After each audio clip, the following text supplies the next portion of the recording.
you to our daily Bible study. I am your host, Dr. Derek A. Reeves, and let's dive right in.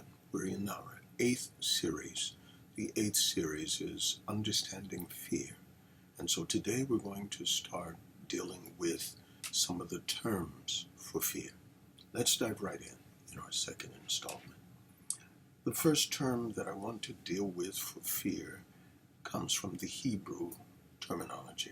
And the Hebrew word is simply Eyman. Eyman. And so the term Eyman can literally mean terror or dread. And keep in mind, out of 40 different terms for fear, fear then is very important as it relates to the believer. Fear has inculcated most of our lives since we were children. And fear, in many cases, moves beyond where we are, even as a child. And so with 40 unique terms that relate to fear, it is very important that we begin to understand how to deal with fear, how to recognize it, and how to be balanced in our approach. In the last segment, we talked about how fear can save one's life, but how it can also bring a specific amount of morbidity to living if it's not put in check. And so one definition then deals with the capacity to feel terror or dread. It can also mean fright. It can be concretely speaking of an idol or something that brings a fear, a foreshadowing of something. And so it can deal with dread, horror, or something that is terrible or a terror. Now, this word Eyman, according to the the Hebrew, comes from the word Eyom. Eyom then means something that is terrible or dreadful. And it typically speaks of something that, the root of it, something that is meant to be frightening or frightful. And so it deals with something that is horrible, awesome. It means awesome in an amorous setting. And so it depicts a dreadful or terrible thing, a terrible person, a terrible event, a terrible object. And it's very important as we begin to understand the concept of what this terminology deals with. Because once we continue to look at it consistently, we can begin to get a much greater understanding of this term. And so when we look at it from the concept of the ancient Hebrew, the pictograph is a picture of a hand representing work. And then there's another part of the pictograph, which is a picture of water. Combine these together and it means working water, or the sea, or other large bodies of water. And it is perceived as a place of storms and heavy surf. And so the parent root is closely related to a term that deals with the seas westward, the seas in an arena where violent storms take place. And so it deals with the term that represents a place of sudden changes, a place of unpredictability. And because it's unpredictable, danger looms and works there. And so it's very interesting because here, the Hebrew, when they unpack this term, they bring to us a significant understanding of the word Eyman. And so Eyman then, the hand or the working within the water of storm or water that is working. And so it indicates then a great horrible situation that can become violent, that can become dangerous, that can become life-threatening. And so when we look at the vastness of water, then we understand that fear, if we look at it from this connotation, from the Hebrew mind, one terminology, Eyman, then represents something that is all around you.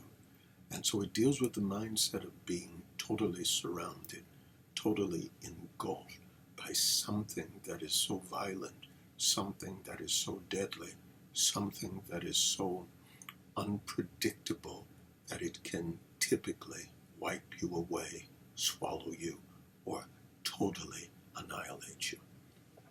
And so fear then has a sense of enlarging. Fear, according to the mentality or the mindset of the Hebrew, has a tendency of being something that you can't get through, that you can't get around. And because it engulfs you, and because it appears to be greater than you, the mind diminishes the capacity for your safety. When fear begins to operate, it then overwhelms the entirety of your perception of God, safety, your strength, your power, and every other positive thing. And so fear has to be understood in the sense that it typically is made to be larger than life. And because it's made to be larger than life, it diminishes our capacity. It diminishes our mindset. It diminishes our capability of, first of all, utilizing the three aspects of interpretation. Even fear has to be interpreted through philosophical hermeneutics. You have to ask, why is fear there? What is this fear provoking as far as behavior out of me? How did this fear become attached to my mind? How did it become embedded within my mind? And what is it trying to get me to move out to do? Always remember, all emotions, the Latin term ex movere, some say ex movere, it means to move you out of the mindset in which you're in, to literally move you from one position to another. And so fear moves you from peace into that which is now becoming hectic or sporadic. Fear, or all emotions really, move you from one state to another state. And so to examine it hermeneutically, you have to again observe it. When something seems to be out of control, out of your purview to handle, then it becomes larger than life. And the more you observe it, the more you activate and perpetuate the fear. And because something is so looming from afar off, 9 times out of 10, we will never engage to get close to it, to examine. Sometimes the old adage, can't see the trees for the forest. Sometimes something is so large that our mind totally avoids. And so it sets into motion the 4 F's. 4 F's again are fight, flight, freeze, and faint. Part of that, when we talk about the flight response, is to avoid. And so there's avoidance where we won't even come any closer to deal with it. We won't come any closer to examine it. Part of the fighting phenomenon is that we totally reject it. We fight the notion of even coming closer. And so avoidance and rejection seem to work hand in hand because of fear. Always remember Eyman, the hand and the water.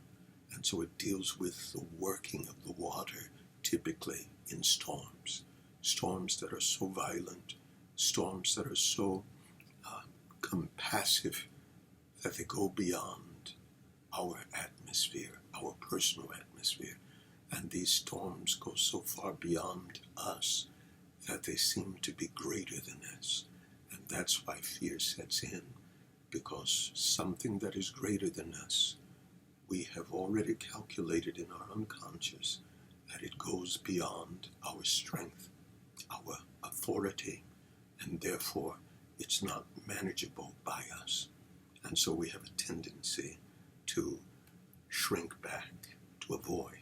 to run, to panic, to fight, to flee, to faint, or to freeze.